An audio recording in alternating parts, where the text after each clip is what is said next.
Thank you. Good afternoon, everyone. Thank you for having me.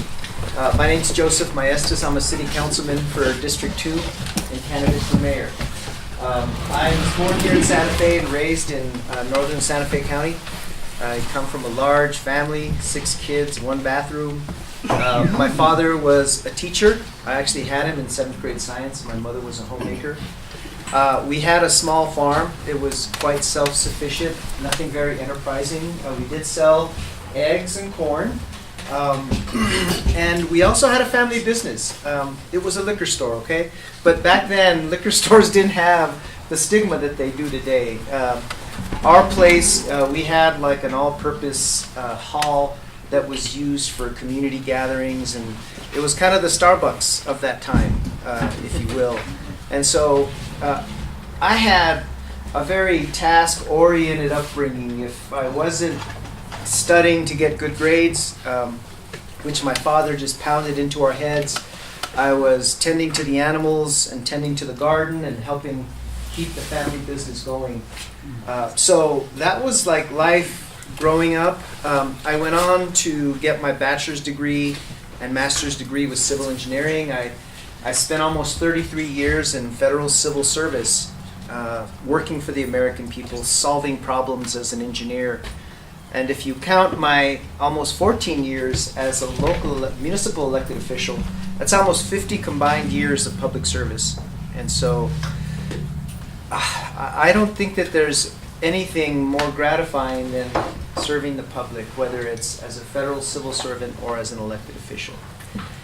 And so that's what I bring to the table. I bring a lifelong dedication to serving the public. I bring a passion and a commitment to serve the people that have elected me.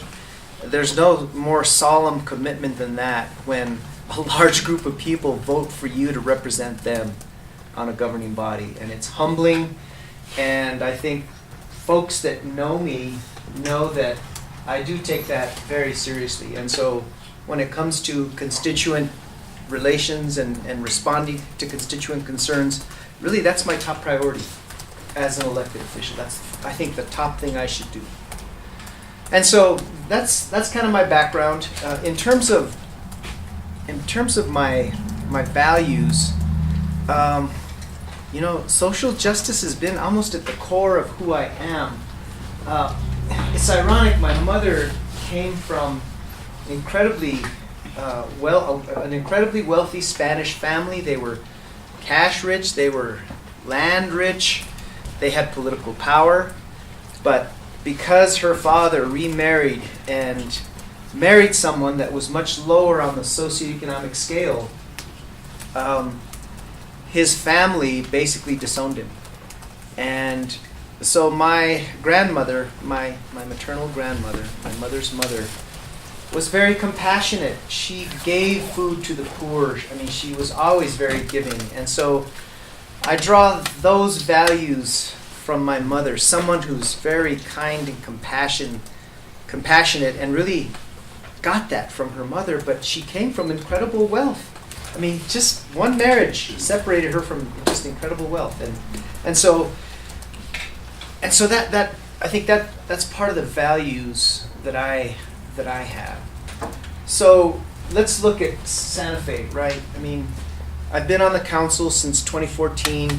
Whenever I go to many of the events that we have here in the city, I make it a point to talk to tourists and say, do you come here often? Do you come to this event often? And it's just amazing. We have quite a loyal following of tourists that have certain events during the calendar year that they can't miss. And they have this idealistic view of Santa Fe. And they don't really realize the issues that exist that we're aware of as community members. And so in many ways, we're a tale of two cities. Externally, we're this incredible international tourist destination, but within the community, we have many, many challenges. And I think what we're seeing is those disparities between the rich and the poor are getting larger. And so we need to really take action ourselves. And I think organizations like DSA do that. Really take notice of these social disparities and try and level the playing field and try and get the community to empower themselves. And so I think it's really important for Santa Fe because, again, I've talked to so many people all over the city during the course of this campaign, and they want to be one Santa Fe. Everyone wants to have the same opportunity, but that doesn't quite exist right now. And so the next mayor really needs to be mindful of that, really needs to be very proactive, continue a lot of the programs that the city's engaged in now that helps those that are less fortunate. The city allocates about $1 million a year for human services, social safety net programs through the Human Services Commission. It also allocates $1.5 million a year through the Youth and Families Commission. That's $2.5 million of dedicated funding that's protected by city law to help through these social safety net programs. But folks, it's not enough. We have an immigrant community here. We have language barriers. We have unscrupulous employers that are stealing their wages. We have a public transportation system that could do a lot better. So we have a housing market, an apartment housing market that's fully occupied. And so you have landlords that hold some of the oldest stock in the city charging the same rental rates as some of the newest stock because it's fully occupied. There's no choices. So we need to add to that supply and break up this monopoly, because what's happening is some of these unscrupulous landlords are exploiting their tenants. We have a lot of that going on right here. We have employees stealing wages. We have over 82% of our bus stops in our public transportation system that aren't covered. Are not covered. I mean, that is inexcusable. And so these are the kinds of things I think that DSA cares about. And those are things that I care about. I have been fighting battles all the while I've been an elected official, whether it's fighting for immigrants to get driver's licenses, whether it's strengthening enforcement of the living wage. I was the sponsor of the Sanctuary City Resolution. We actually ushered in one of the most progressive information confidentiality policies in the country, where we no longer protect certain classes, but we protect everybody, all residents. And so Santa Fe is an incredibly progressive community. It's a charter. We're a home rule city. We're only one of 13 out of 106 in the entire state. And so in 1996, we declared our intent to realize our path to self-determination by becoming a home rule city and adopting our charter. It's the most participatory form of government. And so we the people determine how we want our government to look and how we want it to function. And it's in that spirit, I think, that DSA is going to work with the next mayor, right, to address a lot of these social problems that exist in our community. So we're not a tale of two cities. That should be unacceptable. Unacceptable. The median price of a home here is at least $300,000. The days of building or buying a single family home on 1 acre, that ship sailed like 40, 50 years ago. That is gone. And so our affordable housing, we're in the midst of a crisis. And that is going to be one of my priorities, is ensuring that we have housing for everyone in all parts of the city, whether it's in the historic district, relaxing some of the Chapter 14 land use code restrictions on building accessory dwelling units, to throwing our zoning map out. We just did a housing assessment as a condition to getting federal affordable housing community development block grant funds. And what that housing assessment determined is they averaged just all the zoning citywide, just in our map, Forget about what actually exists. This is on our zoning map.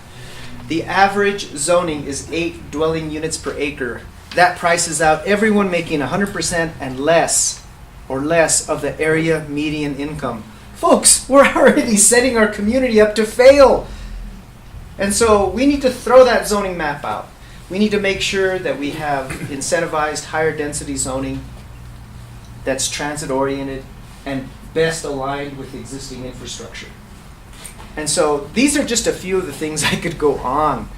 But these are just few of the glaring things that are there that need to be addressed. Our general plan was developed back in 1999. And so you can see how the NIMBYism can devolve the whole planning process where everything is done on a neighborhood by neighborhood ad hoc basis. And it's hard to really defend that one action if there's no context in the form of a recent context-sensitive general plan or a zoning map that really does incentivize higher density housing. And so I think this city, it's a great city, but what happens is we pass progressive laws and then we just forget about them. We don't really think about the enforcement. We don't think about revisiting them to ensure that they still apply and consider amending them to reflect current changed conditions relative to when they were originally passed. And so, what am I saying? I'm saying we have a lot of work to do. And I want to be your next mayor and help in that regard. I'm an engineer. I've learned how to solve problems in a political environment. And it doesn't lend itself to problem solving many times, but it takes adaptation, it takes compromise, and it takes an understanding of your environment. And political environment, you know, it's not as pure and simple and objective, but it's the environment sometimes that we have to work within to solve the problems of the day. And so I stand before you as a lifelong, humble public servant, respectfully asking for your vote and your support on March the 6th. Again, it's experience matters in this election. And if you don't know me, I invite you to look at my record and look at my accomplishments. I don't know if I should even boast this. Logan Davis, my campaign manager, is here. I was endorsed as the number 2 candidate for mayor in today's New Mexican. I never ever thought that in an election I'd be asking if I could be someone's number 1 choice. I'd want to be the number 2 choice. So in closing, and I think, you know, Maria Perez from Fair Vote is here. She can attest to my leadership in ranked choice voting. We had the initial vote on the council. This is a charter requirement. We had 2 members of the city council that were not there, and I felt like this is a charter mandate that's been on the books for 10 years, and I was just adamant that the entire governing body had to be present. And so I invoked a very rare parliamentary procedure and made a motion to reconsider that initial decision. When all the council was present, it passed, and the council still shot it down. But with the tenacity of Fair Vote and other advocates in the community, we prevailed. And what we have today in ranked choice voting is the most, not one of, the most democratic election systems in the country. And so those are the kinds of things that I do. Those are the values that I represent. This is the passion and the skill set that I bring to the table. So with that, I look forward to your questions. Cool. Thank you. Thank you.